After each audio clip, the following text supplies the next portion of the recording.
हाय प्यारे बच्चों, मैं कैलाश चंद्रगढ़ी और मेरा यूट्यूब चैनल के गुरु। और आज हम कक्षा 6 का विषय गणित और उसकी प्रश्नावली 1 अपने संख्याओं की जानकारी के बारे में अध्ययन करने जा रहे हैं। आप कृपया करके हमारे चैनल को सब्सक्राइब, लाइक, शेयर और बेल आइकन बटन को जरूर दबाइएगा। आज हम प्रयास करते हैं समझने का अल्प विरामों का प्रयोग। सामान्य जानकारी पढ़ेंगे हम अपनी संख्याओं की जानकारी, जो अपनी संख्याएं हैं, अपने भारत देश की संख्याएं और अपने अंतरराष्ट्रीय लेवल की संख्याएं। भारत देश के मतलब अपने भारत देश में जो संख्याएं चलती है उसके बारे में अपने को पढ़ना है। और भारत देश के बाहर अगर हम जाते हैं तो भारत देश में बाहर जाते हैं तो संख्याएं किस प्रकार की होती है और वहां किस तरह से बोला जाता है, उसके बारे में आज हम पढ़ने जा रहे हैं। तो बच्चों, बिल्कुल आपको घबराने की जरूरत नहीं है। गणित बहुत सिंपल है, बहुत आसान है और आप आसानी से कर सकते हैं, आसानी से समझ सकते हैं। तो अपन प्रयास कर रहे हैं अल्प विरामों का प्रयोग। अभी अल्प विराम क्या होते हैं? तो अल्प विराम होते हैं, जैसे कोई भी संख्या लिखी आपने और इस तरह से बीच में इस तरह से अपन संख्या लगाते हैं, ऐसे कोमा लगाते हैं। ये जो कोमा होते हैं ये अल्प विराम, अपने हिंदी में इसको अल्प विराम कहते हैं और इंग्लिश में अपन इसको कोमा कहते हैं। तो ये कोमा कैसे लगाते हैं, कोमा लगाने का तरीका क्या है? तो सबसे पहले बात करते हैं अल्प विरामों का प्रयोग करने का 2 तरीके हैं। एक तो भारतीय पद्धति, अपने इंडियन सिस्टम में क्या हुए, और एक होती है इसकी अंतरराष्ट्रीय।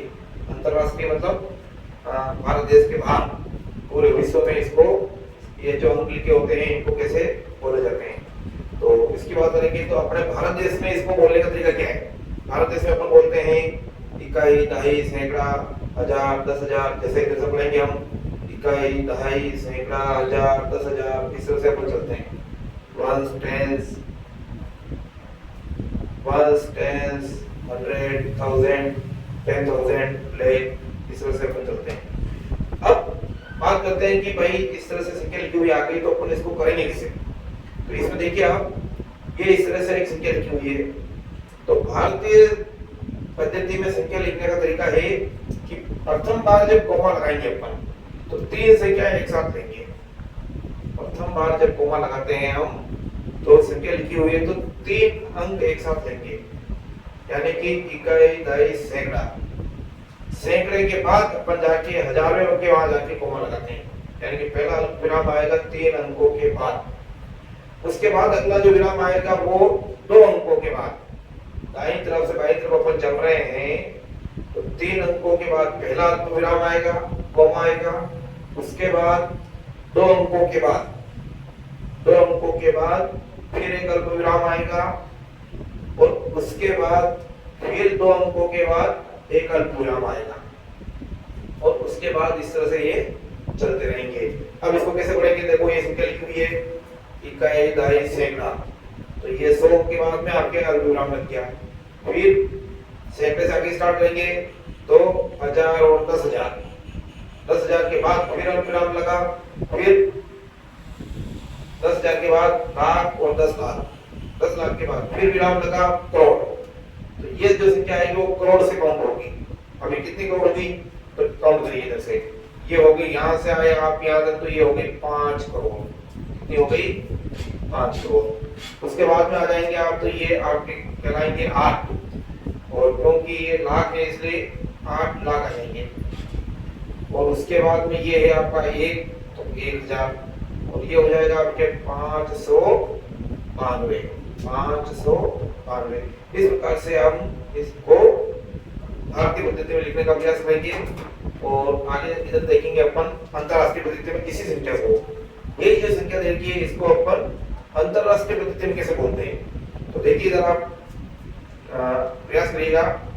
अंतरराष्ट्रीय पद्धति में लिखने के लिए पहली संख्या को हम इकाई से काउंट करते हैं, 1, 10, 100, यानी कि इकाई, दहाई, सैकड़ा। यहाँ तक तो ठीक है, क्योंकि इसमें भी ये सेम यहाँ तक तो दोनों में सेम है। आगे क्या हो रहा है? आगे ये हो रहा है कि उसके बाद जो अल्पविराम लग रहा है वो 3 अंकों के बाद लग रहा है, जबकि इसमें भारतीय पद्धति के अंदर 2 अंकों के बाद अल्पविराम लग रहा है, इसमें 3 अंकों के बाद अल्पविराम लग रहा है, 3 अंकों के बाद। तो इकाई, दहाई, सैकड़ा, उसके बाद में हजार, 10,000, लाख जो अपन बोल रहे थे, अब यहाँ पे क्या बोलेंगे, इसको तीनों को एक साथ बोलेंगे और ये इसको हजार में काउंट करेंगे। इकाई, दहाई, सैकड़ा, फिर ये सब पूरी की पूरी संख्या हजार काउंट होगी। 801 हजार, 801 हजार, ये 592। अब आगे वाले क्या बोलेंगे? तो इस हजार के बाद वाली जो संख्याएं हैं उसको, ये इकाई हो गया, दहाई हो गया, 100, हजार और आगे के मिलियन में आएगा। किसमें आएगा? मिलियंस। अब ये मिलियंस क्या होता है? मिलियंस। तो ये जो संख्या है, अब ये वाली जो संख्या है ये मिलियन कहलाएगी, कोमा यहाँ लगेगा इसके पहले। 3 संख्याओं के बाद कोमा लगता है। तो देखिए अब इसको कैसे पढ़ेंगे? 50 मिलियन, ये जो कहलाएगा 50 मिलियन, जबकि इसमें हम बोल रहे थे पहले इस अंक को, लास्ट वाले को 5 करोड़, तो यहाँ बोलेंगे हम 50 मिलियन। और उसके बाद देखिए आप ये जो तीनों अंक है इनको एक साथ बोलेंगे, 801 हजार, 801 हजार बोलेंगे इसको। इंटरनेशनल लेवल पे, अंतरराष्ट्रीय संख्या में, पद्धति में इसको 801 हजार। और फिर ये लास्ट में जो बचा है इसको तो 592 ही बोला जाएगा, 592 ही बोला जाएगा।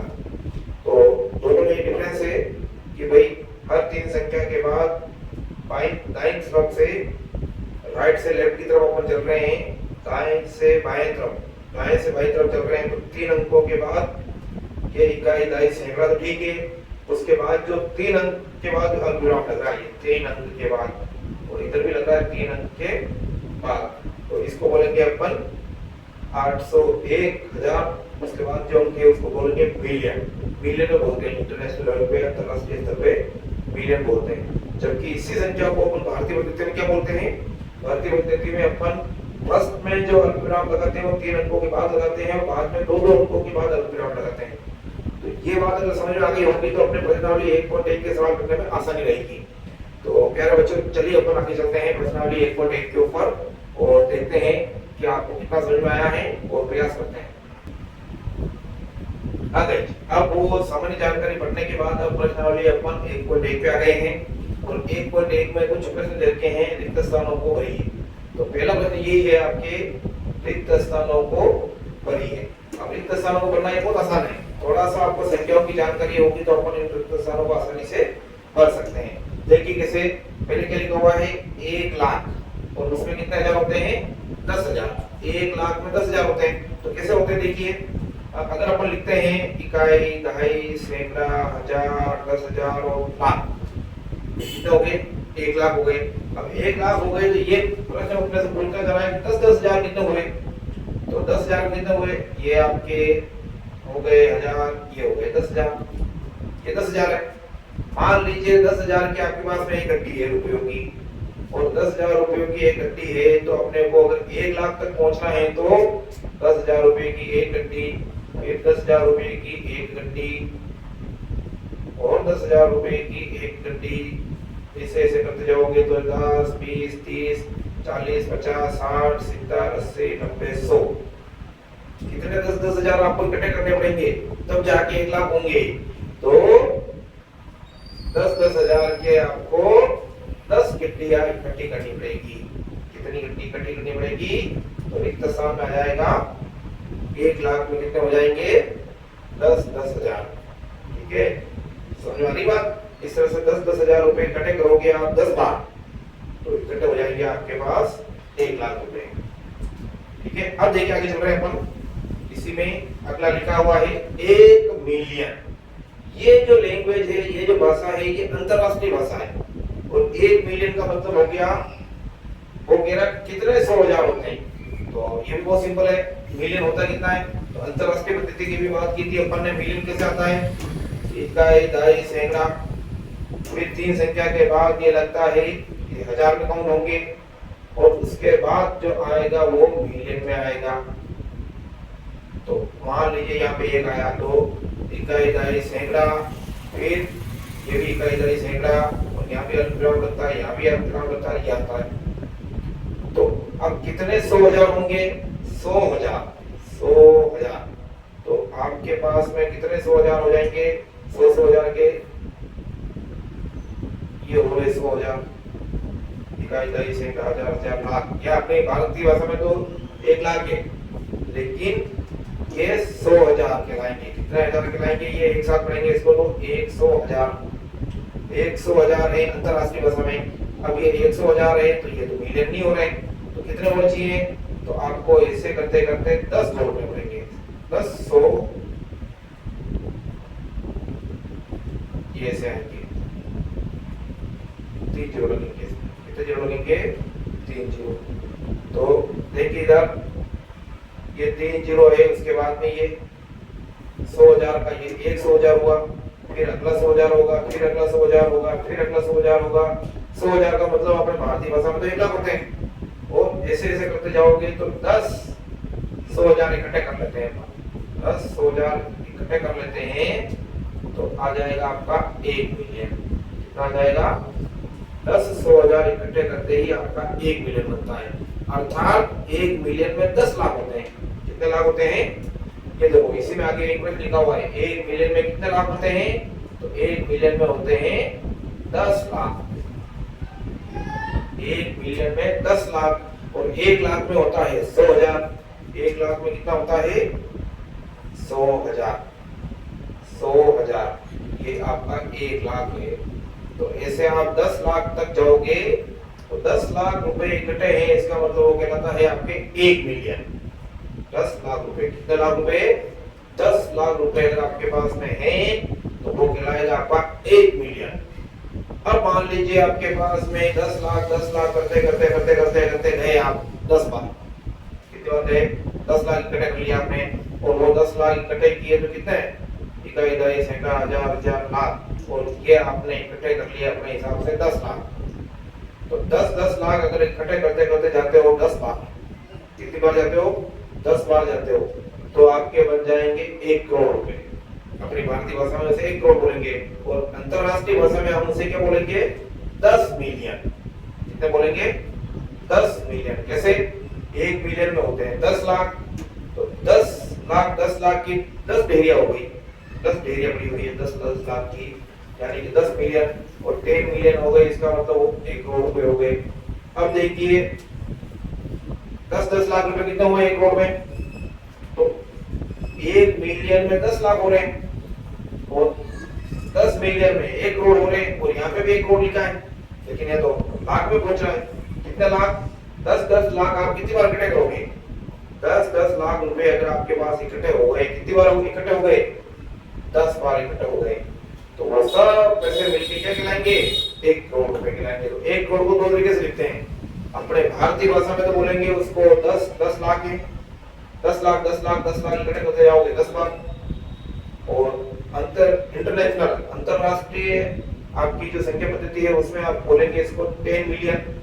10 मिलियन आप 1 मिलियन ऐसे 10 मिलियन इकट्ठा कर देते हो, तो वो हो जाएंगे 1 करोड़। और 10 लाख का समूह जो होता है, ग्रुप बनेगा, वो आपका 1 मिलियन दिलाएगा। तो आपको सभी जगह देखो संयोग से सब जगह 10 ही आ रहा है। तो ये तो है 1.1 का पहला प्रश्न। कौन सा है ये? 1.1 का पहला प्रश्न, जिसमें आपके सभी जगह 10 ही आ रहा है। ये 1 लाख में 10,000 होता है, 1 मिलियन में 100,000 होते हैं, 1 करोड़ में 10 लाख होते हैं, 1 करोड़ में 10 मिलियन होते हैं, 1 मिलियन में 10 लाख होते हैं। Very good. इसके बाद आगे चलते हैं दूसरे प्रश्न में। देखिए उसमें क्या है। हाँ बच्चों देखिए अब आ गए हम दूसरे प्रश्न में, और दूसरे प्रश्न में जब आते हैं तो 73,75,307। प्रश्न क्या है? सही स्थानों पर अल्प विराम लगाते हुए संख्याओं को लिखिए। आपको अब क्या करना है? कौन से स्थान पे अल्प विराम लगेंगे उसका हिसाब लगाना है। तो कैसे लगेगा? देखिए संख्याओं को लिखिए। प्रश्न पहला है 73,75,307। अब इसमें क्या करना है आपको? देखो इसमें कहीं पे मिलियन बिलियन का नाम नहीं आया। मिलियन बिलियन है आपकी अंतरराष्ट्रीय भाषा, और अंतरराष्ट्रीय भाषा होने की वजह से यहाँ तो इसमें कहीं नहीं आया, और कहीं नहीं आया इसका मतलब ये अपनी भारतीय भाषा है। और भारतीय संख्यांकन पद्धति में हम इसको लिख रहे हैं 307। तो अपन अगर इसको लिखते हैं, ये हो गया आपका 307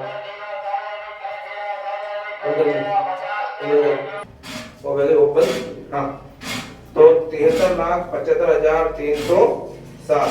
तो 307 है, 307 75,000, 75,000 और 73 लाख, 73 लाख। अब देखिए इसमें अपने को क्या करना है, इकाई, दहाई, सैकड़ा, हजार, 10,000, लाख, 10 लाख। लेकिन हम भारतीय संख्या पद्धति में अपन क्या कर रहे हैं, अल्प विराम को लगाना है। अल्प विराम लगाएंगे तो हमें पता है कि प्रथम 3 स्थानों के बाद अल्प विराम लगेगा। प्रथम 3 स्थानों के बाद अल्प विराम लग रहा है। उसके बाद आपको क्या करना है, अगली 2 संख्याओं के बाद अल्प विराम लगाना है, और 2 संख्याओं के बाद अल्प विराम लगाएंगे तो ये 75 के बाद लगेगा, और लास्ट में बचेगा आपके 73। तो इस तरह से आपको उचित अल्प विराम लगाना है। 73,75,307, ये हो गया आपका दूसरे का पहला प्रश्न। अब दूसरे का बी वाला है 9,05,41,। ये भी आपकी भारतीय संख्या में भारतीय संख्या पद्धति है, जिसमें इसको लिखने का भी तरीका ये रहेगा, क्या लिखेंगे कैसे, 41, ये हो गया आपका 41। उसके बाद में लाख में आ गया सीधा, तो इकाई, दहाई, सैकड़ा, हजार, 10,000 और लाख। कितने लाख है ये, 5 लाख। इकाई, दहाई, सैकड़ा, हजार, 10,000, लाख, तो ये हो गया 5 लाख। फिर आ गया करोड़,